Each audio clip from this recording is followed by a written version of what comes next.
একটু আমার সঙ্গে তাল মিলাবা।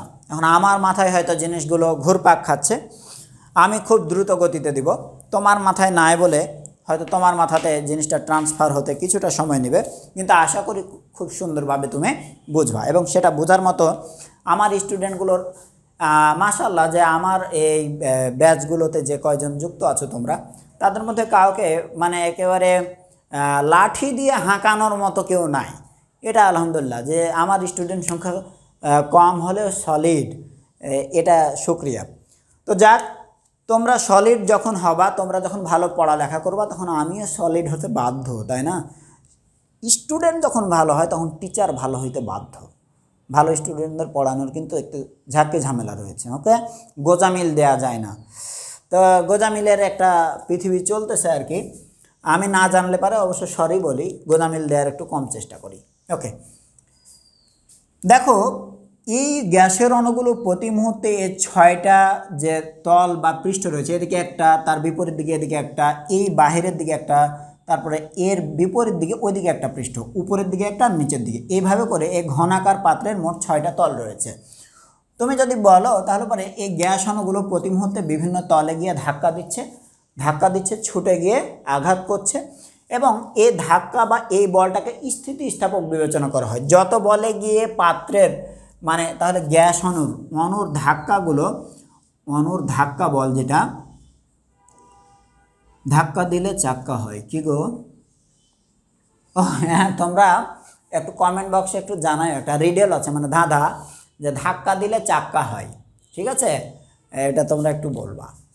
তো অণুর ধাক্কা বল, এই অণুর ধাক্কা বলগুলো স্থিতিস্থাপক বিবেচনা করা হয়, অর্থাৎ they does not loss any energy, তারা কোনো এনার্জি হারায় না। যত বলে দেয়ালের গায়ে ধাক্কা দিবে এই গ্যাস অণু, দেয়ালও তারা ঠিক ততটুকুই ফেরত দিবে। হ্যাঁ, কার যেন সূত্রটা ছিল? নিউটন আঙ্কেলের তৃতীয় সূত্র ছিল, তাই না? যত বলে ধাক্কা দিবে দেয়ালের গায়ে, দেয়ালও ঠিক ততটুকু ধাক্কা দিবে, ওকে? অণুর ধাক্কা বল, এটা হচ্ছে স্থিতিস্থাপক।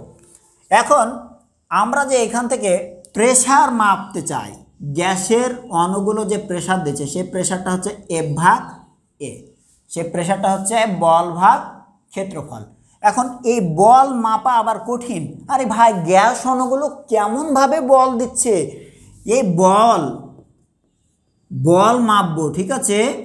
বল পরিমাপ করা, how is it possible? Gas অণুগুলো কত বল দিচ্ছে, গ্যাস অণুগুলোর আয়তন একেবারে নগণ্য, অনেক সময় তারাকে আয়তনহীন বিবেচনা করা হয়। এজন্য পাত্রের আয়তনই হচ্ছে গ্যাসের আয়তন। অণুগুলোর যে ক্ষুদ্র ক্ষুদ্র আয়তন, এটাকে একেবারে নগণ্য বলতে নাই বলে ধরে নেয়। তো যার অস্তিত্ব এরকম, সে আবার বল দিবে কত? তাহলে বল কিভাবে পরিমাপ করব? এখানকার বল পরিমাপের পদ্ধতিটা খুবই মজার, ওকে? কেউ হয়তো খেয়াল করে না যে এত মজার। তো অত মজা তোমাকে দিয়ে লাভ নাই, আমাদের সময় আমরা এই মজাটা ভোগ করতাম, এবং এই প্রতিপাদনটা করলে 7 থেকে 8 মার্কস পেতাম।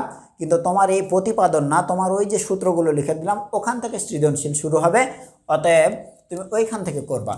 জাস্ট বলি যে পদ্ধতিটা কীরকম।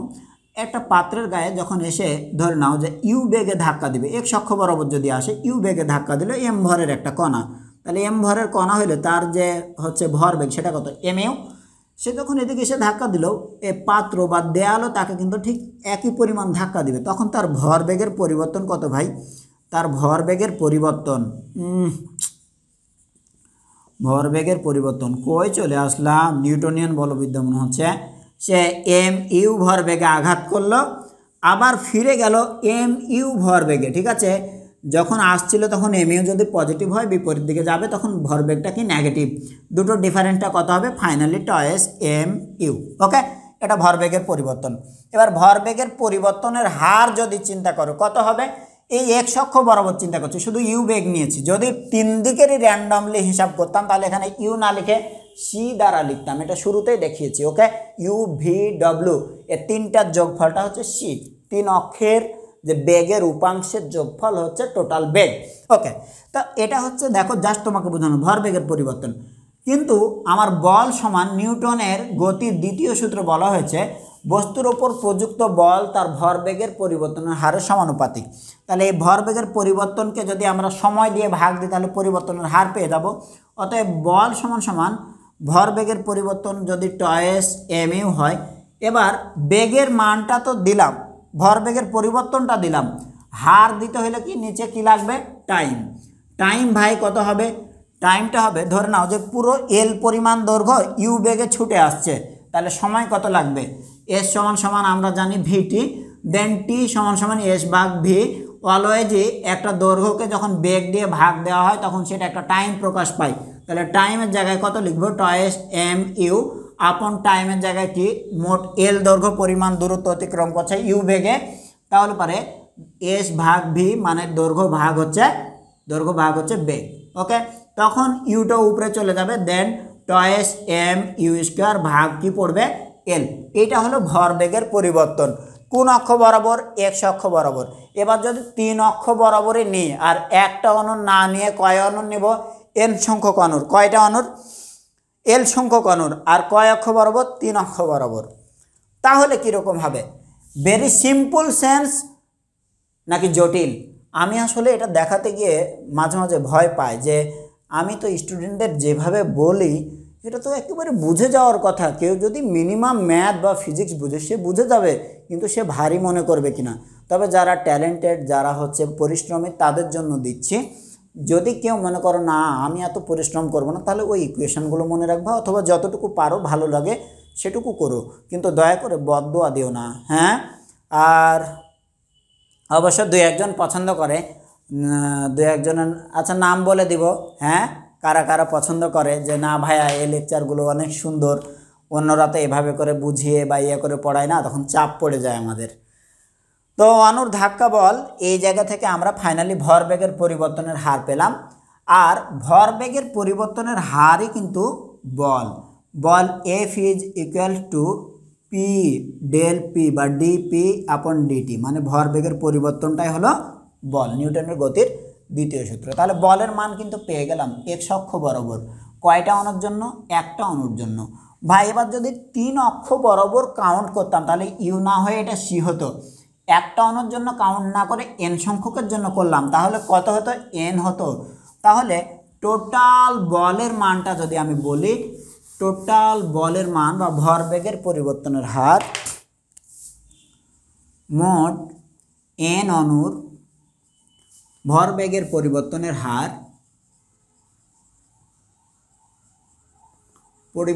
হার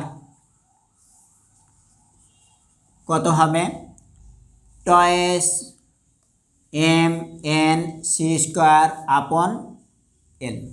ঠিক আছে, টয়েস M N C square upon L. এই পদ্ধতিতে এটা একটা অণুর জন্য ছিল, এটা একটা অণুর জন্য ছিল, এটা এন সংখ্যক অণুর জন্য। এটা একমাত্রিক শুধুমাত্র এক্স অক্ষ বরাবর ইউ বেগ ছিল, এটা ত্রিমাত্রিক বেগ সি দিয়েছি। ওকে, তাহলে পরে আমরা কিন্তু ভরবেগের পরিবর্তনের হারটাই বলের পরিমাণটা পেয়ে গেলাম, এই বলের পরিমাণকে এবার আমরা ভাগ দেব ক্ষেত্রফল দিয়ে। বলের পরিমাণটা কত, টয়েস এম এন সি স্কোয়ার ভাগ এল, ভাগ দেব ক্ষেত্রফল দিয়ে। ক্ষেত্রফল কত হবে, এ সমান সমান যদি একটা দৈর্ঘ্য এল হয় তাহলে একটা পৃষ্ঠের ক্ষেত্রফল কত হবে ভাই, এল স্কোয়ার। ঠিক আছে, একটা পৃষ্ঠের ক্ষেত্রফল তাহলে এল স্কোয়ার। বাট কয়টা পৃষ্ঠ রয়েছে, মোট 6টা। গুনে নিবা ঠিক মতো, হ্যাঁ, যেন ভুল না হয়, নাহলে পরে আবার লস খেয়ে যাবা। ঠিক মতো গনে না নিলে বাজার লোকজন দেখা হলে অনেক সময় কম দিয়ে দিল। তাহলে 6L স্কোয়ার। দেন ফাইনালি আমরা তাহলে গুণ টুন করে ফেলি, এটা যদি 2 আর 6 কেটে ফেলি 3 থাকবে, আর এল আর এল স্কোয়ার গুণ করলে কি এল কিউব হয়ে যাবে। তাহলে ফাইনালি আমরা পেলাম 1/3 এম এন সি স্কোয়ার ভাগ এল কিউব। এল কিউব দেখো যদি 3টা দৈর্ঘ্যকে সমান দৈর্ঘ্যকে গুণ করি তাহলে পরে এটা আমরা একটা হচ্ছে কি ঘনাকার ক্ষেত্রের আয়তন পাই। দেন আমরা লিখতে পারি 1/3 এম এন সি স্কোয়ার ভাগ ভি। তাহলে পি সমান সমান 1/3 এম এন সি স্কোয়ার ভাগ ভি প্রথমে দেখানো ছিল, পেয়েছো নিশ্চয়। এবার এইটা ছিল বেসিক জিনিস, এখান থেকে এবার হচ্ছে একবারেই দেখি মাত্র 6-7 মিনিটে ইকুয়েশনটুকুকে একবারে শেষ করে দেওয়া যায় কিনা, তোমাদের ক্লান্তি যেন আর না থাকে।